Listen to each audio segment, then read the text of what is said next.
Hello and welcome back to English to Go. I'm Trevor. And I'm Alicia. We're so happy you've joined us for episode 2. That's right. In our last episode, we talked about the basics of describing your day using the past, present, and future tenses. We hope you had a chance to practice. hmm And today we are going to build on that. We'll learn how to add more detail to your stories to make them clearer and more interesting. Exactly. Today's topic is talking about your day in English, but with two special focus points using sequencing words and asking good follow up questions. Sequencing words. You mean like first, then, next? Precisely. Those little words are like signposts in a story. They guide the listener. And asking questions is how we show we are listening and interested. That sounds really useful. It can sometimes be hard to keep a conversation going. It can be, but we're going to make it easy and fun. So let's start with a natural conversation. Let's just talk about our day. Okay, sounds good. So, Alicia, tell me about your day yesterday. How was it? It was a really busy day, actually. First, I woke up a bit early to prepare for a big presentation at work. I was a little nervous. Oh, a presentation. How did it go? It was about our new marketing campaign for the next quarter. I was presenting to our biggest client, so the pressure was on. It went really well, thanks for asking. The client seemed to be very happy with our proposal. That's fantastic news. I know you were worried about it. What did the client say? It went really well, thanks. I was so relieved. Then, after the presentation, I went out for lunch with my team to celebrate. That sounds nice. Where did you go? We went to a new Italian place downtown. It was delicious. Next, I had to run some errands in the afternoon. I went to the post office and the grocery store. Right, the usual daily tasks. Exactly. After that, I went home and I was pretty tired. I just made a simple dinner. Finally, I called my sister to chat for a bit before I went to bed. It sounds like a very productive day. Calling your sister is a nice way to end it. It was. So, what about you, Trevor? What did you do yesterday?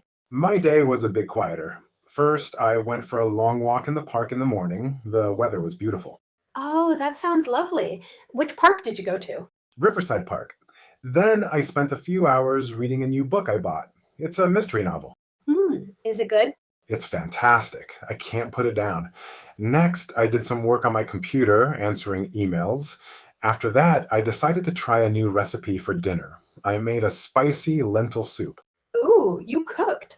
Was it difficult to make? Not at all. It was surprisingly easy and very tasty. Finally, in the evening, I just relaxed and watched the documentary on television. That sounds like a perfectly balanced day, relaxing and productive. It was just what I needed. Okay, that was a great example. Now let's break it down and explain what we did there. Okay, so listeners, did you notice how we organized our stories? We used some special words to show the order of events.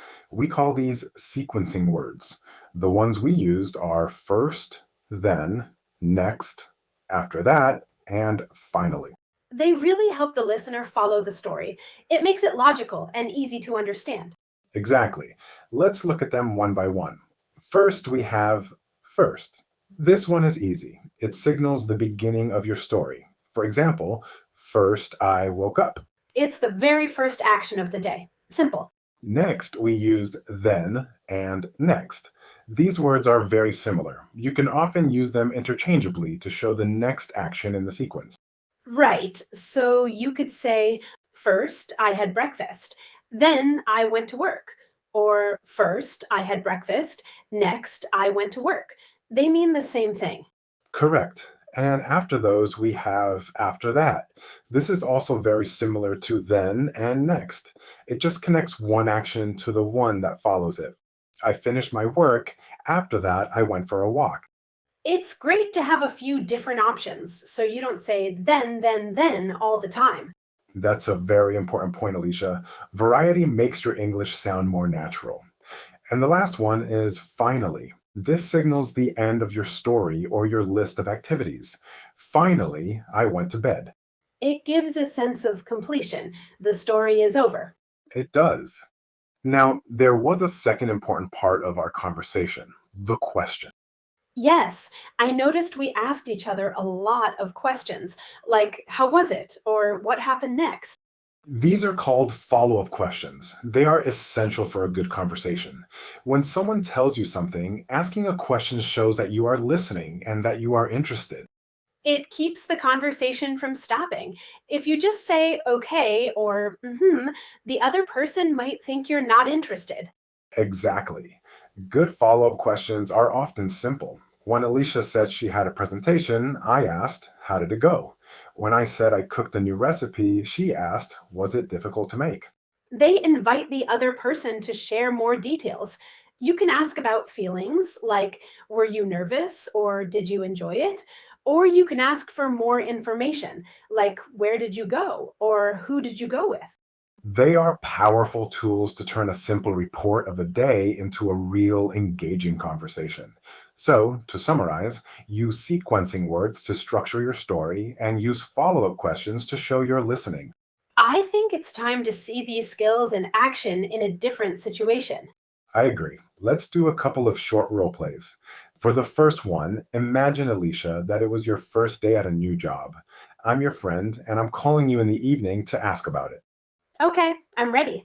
I'm tired but excited. Hey, Alicia, how was it? Your first day at the new job? Hi, Trevor. Oh, it was so much information, but it was good. Tell me everything. What did you do when you got there? Well, first, I met my new manager, and she gave me a tour of the office. Everyone seems really friendly. That's a great start. What happened next? Next, they set up my computer and email. Then I had a meeting with my team to learn about the projects I'll be working on. Wow, you started with projects right away? Just learning about them. After that, my manager took me out for lunch, which was really nice of her. That is nice. So, how are you feeling now? Honestly, I'm exhausted. After lunch, I just read a lot of documents. Finally, at 5 o'clock, I packed my things and came home. I think I'm going to have an early night. That's understandable. Well, it sounds like a successful first day. Congratulations. Thanks, Trevor. Great job. See how the conversation flowed naturally with the sequencing words and questions? Definitely. Okay, for our second role play, let's talk about a recent holiday. Trevor, you tell me about a short trip you took. I'll ask the questions. Sounds good. I went camping last weekend. Camping. That sounds fun. How was it? It was fantastic. A bit cold that night, but wonderful. First, we drove up to the mountains on Saturday morning. It took about 3 hours. And what did you do when you arrived? Well, then we had to find a good spot to set up our tent. We found a great spot by a small lake. Next, we put up the tent and unpacked everything. Sounds beautiful. What did you do for the rest of the day? After that, we went for a long hike around the lake. The views were incredible. Finally, as it got dark, we made a campfire and cooked our dinner. Cooking on a campfire is the best part. I'm glad you had a great time. Thanks, Alicia. It was a perfect weekend getaway. Okay, I think those role plays really showed how it works. Now, shall we give our listeners some practice? Before we jump into more role plays, there's one more tool we can use to make our stories more interesting. That's a great idea, Trevor. We've talked about the what of your day, but not the how. Using more descriptive words can make your stories much more vivid. Exactly. We're talking about adjectives and adverbs. Let's start with adjectives. Adjectives are words that describe nouns, people, places, things, or ideas. They add color and detail to your sentences. For sure. For example, instead of saying, I had a meeting, you could say, I had a long and stressful meeting. Long and stressful are adjectives that tell us more about the meeting. An excellent idea. This next part is for you to speak. It's sentence repetition. I am going to say 5 sentences. First, I'll say it very slowly with pauses. Please repeat what I say. hmm And then Trevor will say the same sentence again at a natural speed. Please repeat that too. Don't be shy, say it out loud. All right, are you ready?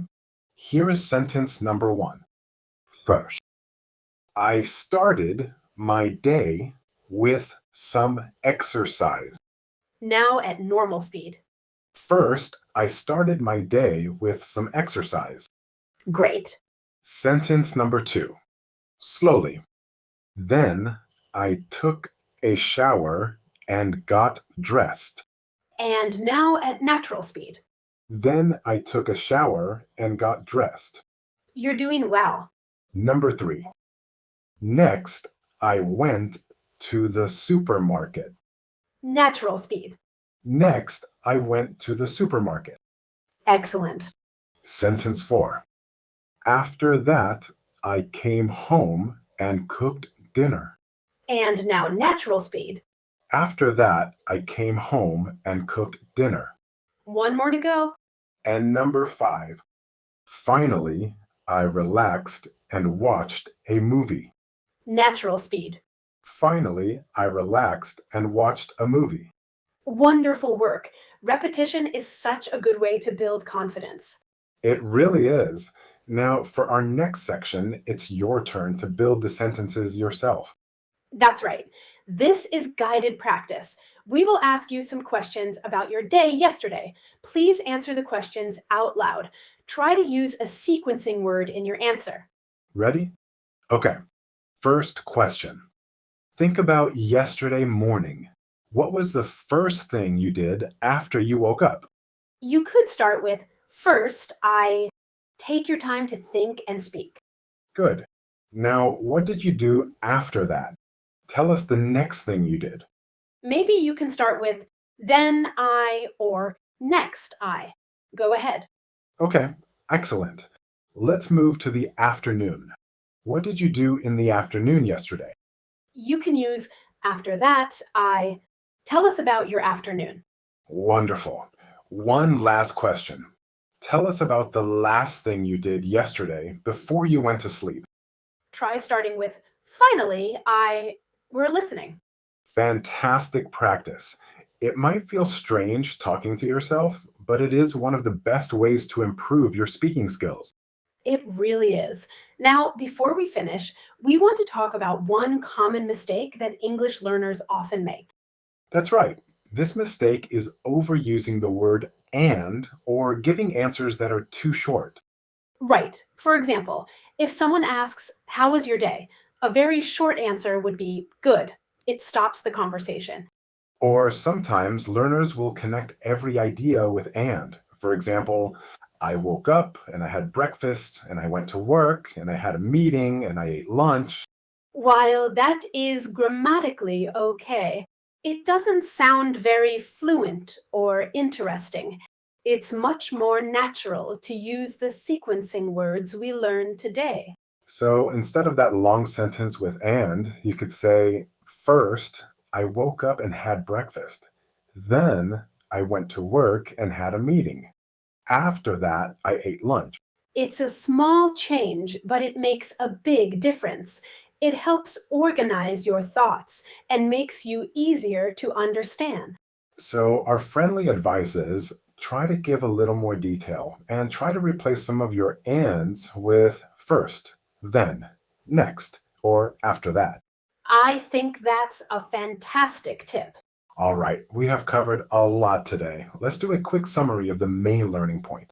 Okay, so the first big idea was using sequencing words to tell a story about your day.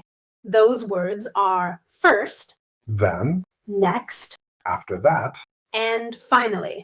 These words make your story clear and easy to follow. the second big idea was about being an active listener by asking follow up questions. Questions like, how was it? What did you do next? Or how did you feel? These questions show you are interested and they help to make a real connection with the person you are talking to. It turns a monologue into a dialogue.